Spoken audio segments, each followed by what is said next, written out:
Hey, it's Zell.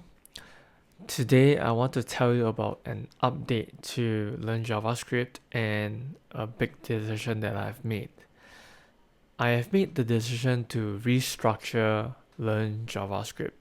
That means I took whatever that I have written, about 9 chapters of it right now, and I took them, went back to the start, and rewrote them in a different format.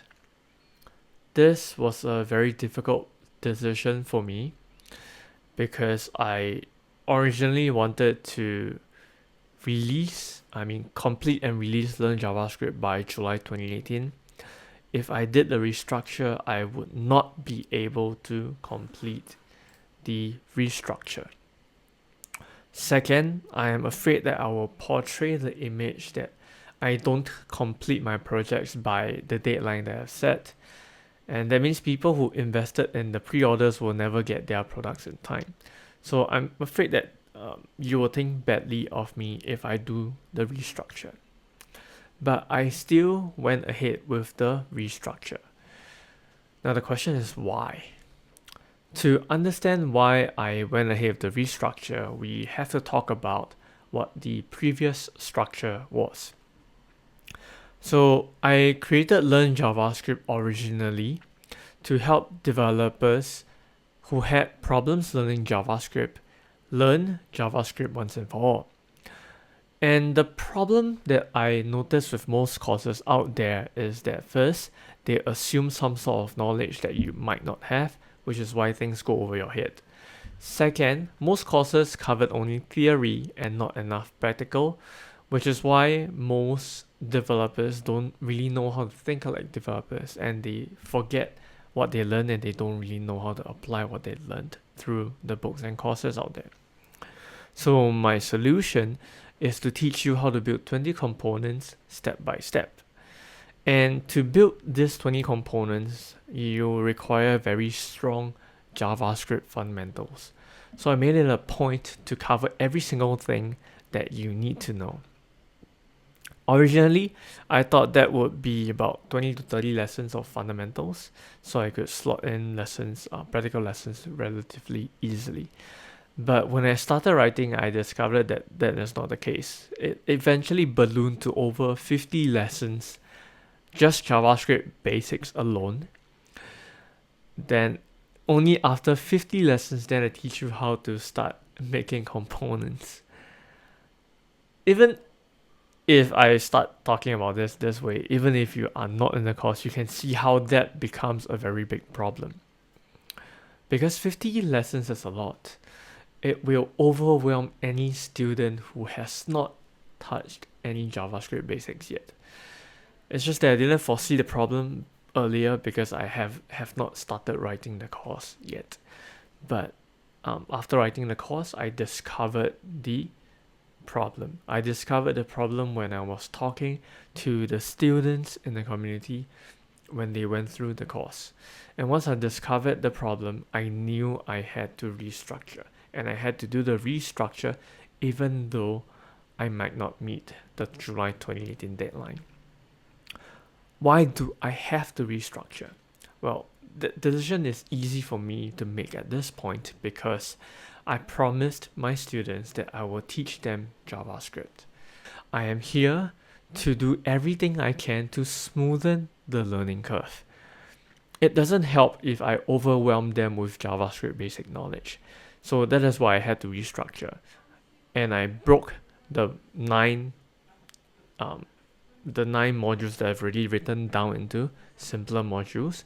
I shifted the practical lessons up ahead, and then I rewrote the practical lessons as you go along and learn, so you can apply the new things that you learn.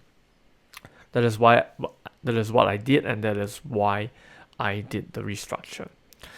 So if there is a lesson to learn from this restructure process, that is, if you run into a difficult decision, think about why the decision is difficult for you.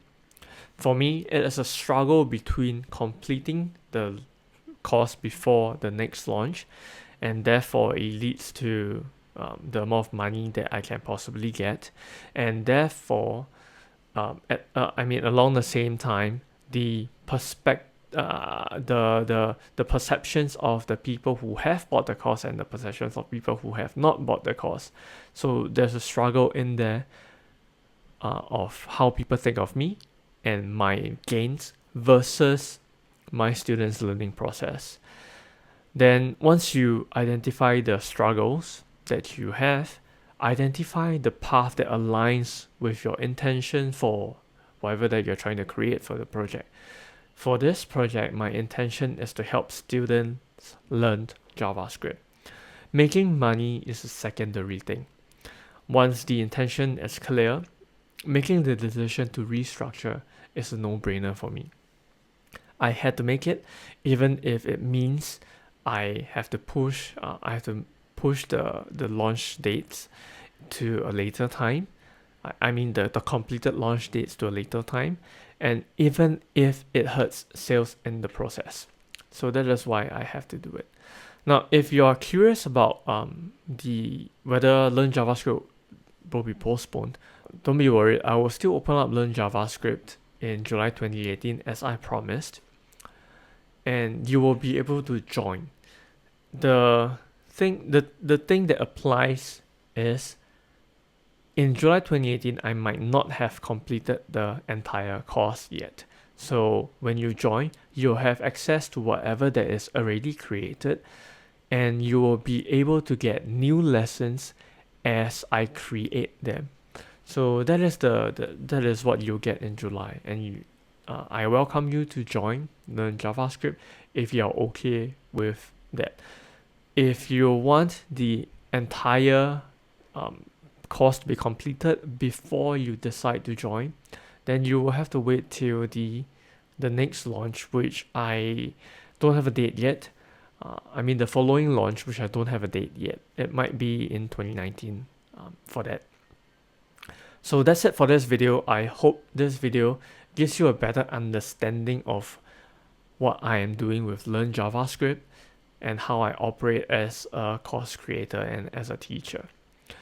And I also hope that this gives you a guide on how you can reason out your difficult decisions. If you're interested in Learn JavaScript, you can check it out and find more information at learnjavascript.today. If you like this video, I hope you hit the subscribe button below, and I will send you more videos like this one every Friday. Or better yet, if you can, subscribe over to my blog at zelwk.com. If you do that, I can send you one video and one article every week to help you become a better front-end developer. That's it for today. Happy Friday, and I will see you next week.